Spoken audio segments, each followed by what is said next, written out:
की सबसे बड़ी खबर है पश्चिम बंगाल से। और पश्चिम बंगाल के कूच बिहार से बड़ी खबर आ रही है, जहां पर वोटिंग के दौरान पथराव और हिंसा की खबर आ रही है। आरोप है कि टीएमसी के कार्यकर्ताओं ने वोटर्स को बूथ तक पहुंचने से रोकने के लिए पथराव किया है और इस पथराव का एक वीडियो भी सामने आया है। ये पथराव कूच बिहार के चांदमारी इलाके में हुआ है, जिसमें कि बीजेपी का बूथ प्रेसिडेंट घायल हो गया है।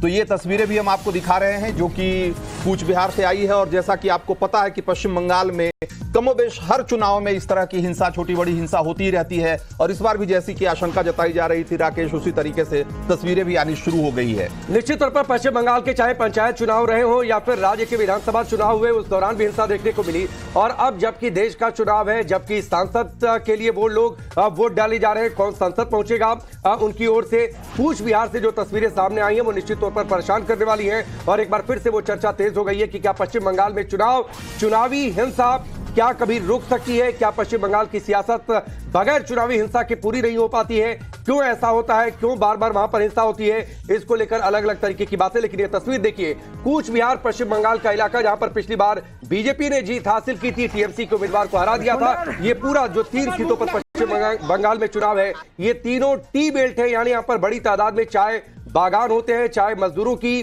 बड़ी आबादी यहां पर है, उनके मुद्दे कई सारे अहम यहां पर। लेकिन इन सब के बीच ये तस्वीर आप देखिए किस तरीके से लोग पत्थरबाजी करते दिखाई दिए। अब ये लोग कौन हैं, इनको किसका शय है, किसकी शय पर ये सड़क पर उतरे और इन्होंने पत्थरबाजी की है, ये अपने आप में एक बड़ा सवाल है। और हमारे साथ हमारी सहयोगी पूजा मेहता कूच बिहार में जो कि मौजूद हैं, वो हम लोग सीधे पूजा के पास चलते हैं। पूजा, क्या खबर आ रही है और ये जो घटनाएं हम देख रहे हैं, जो तस्वीरें देख रहे हैं, ये क्या एक छिटपुट घटना के तौर पे इसको देखा जाए या हिंसा की घटनाएं और भी वहां आपको खबरों में मिल रही है? देखिए, आपको बता दें, सुबह 7 बजे से जब से मतदान प्रक्रिया शुरू हुई है, उसके बाद से ही छुटपुट हिंसा की घटनाएं सामने आना शुरू हो गई है। सबसे पहली जो हिंसा की खबर आ रही है वो है चांदामारी इलाके से।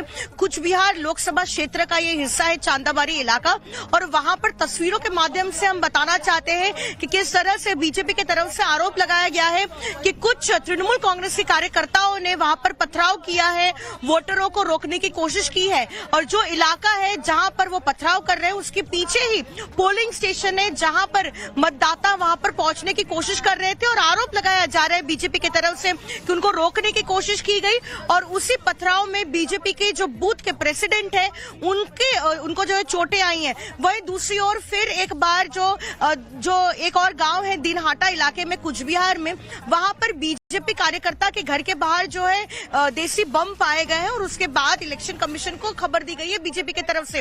वही दूसरी ओर तृणमूल कांग्रेस की तरफ से आरोप लगाया जा रहा है कि उनके कार्यकर्ता को जो है गंभीर रूप से चोटें आई हैं, उन पर हमला किया गया था दिनहाटा में।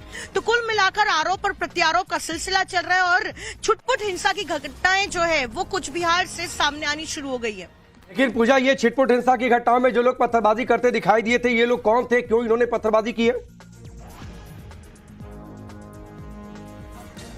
देखिए, आपको बता दें, बीजेपी की तरफ से कहा जा रहा है कि जो पथराव कर रहे हैं वो तृणमूल कांग्रेस के कार्यकर्ता है। लेकिन उस इलाके में जो फ्लाइंग स्क्वाड है, इलेक्शन कमीशन की तरफ से उस इलाके में जाने के लिए कहा गया है।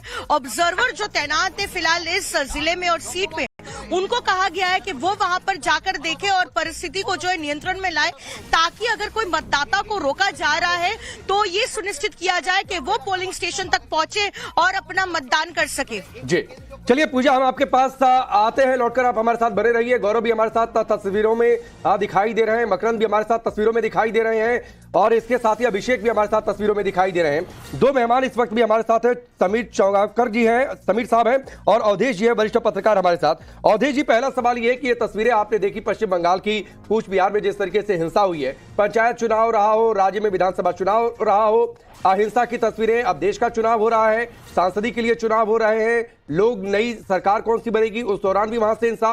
तो सवाल तो बार बार पूछ चुके हैं, आज फिर से पूछ रहे हैं कि क्या पश्चिम बंगाल का चुनाव बिना हिंसा के पूरा नहीं होता है क्या?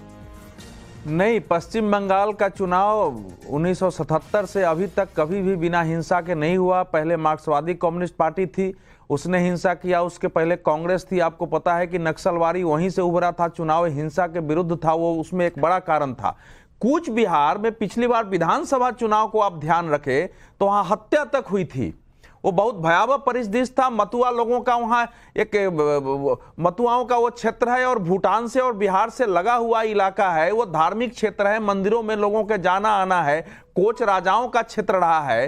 तो वहां जो खासकर दो प्रकार के जो वहां के अल्पसंख्यक समुदाय हैं, लेकिन जो बांग्लादेश से आए हुए अल्पसंख्यक जो मुसलमान हैं उनकी संख्या बहुत बड़ी है वहां, और वहां हमेशा छोटे मोटे झड़प होती रहती है। लेकिन पश्चिम बंगाल प्रशासन, देखिए कल का अगर आप दृश्य देखते हैं तो रामनवमी की हिंसा के बाद जिस ढंग से थानेदार के सामने लोग खड़े हैं वो एफआईआर नहीं ले रहा है। दूसरी जगह झड़प हो रही, वो बता रहा है कि पश्चिम बंगाल की क्या स्थिति है।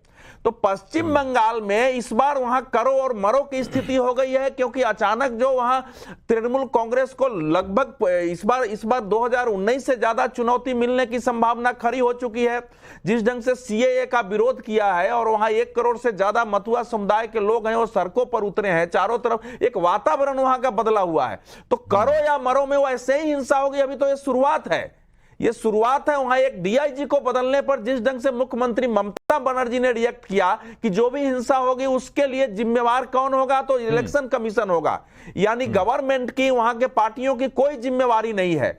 पश्चिम बंगाल अब केरल से भी बड़ा, केरल से भी भयानक, विभत्स, भारत के सबसे बुरे राजनीतिक हिंसा का राज्य बन चुका है। और ये केवल बीजेपी के खिलाफ नहीं है, वहां वामपंथी पार्टियां भी यही आरोप लगाती हैं, जो स्थानीय कांग्रेस पार्टी है ये भी आरोप लगाती हैं, और उनके कार्यकर्ताओं के साथ भी ऐसे ही होता है। बिल्कुल अवधेश जी, तो हमने देखा है कि बार बार चाहे जिस तरह के भी चुनाव हो, स्थानीय निकाय से लेकर के और लोकसभा चुनाव तक, कोई भी ऐसा मौका नहीं है जबकि बंगाल में हिंसा की खबरें नहीं आती है। और इस बार भी ये आशंका जताई जा रही थी, जो कि करीब अब सही होती दिखाई दे रही है। तो तकरीबन 2 घंटे का वोटिंग अब तक हो चुका है, और जिसकी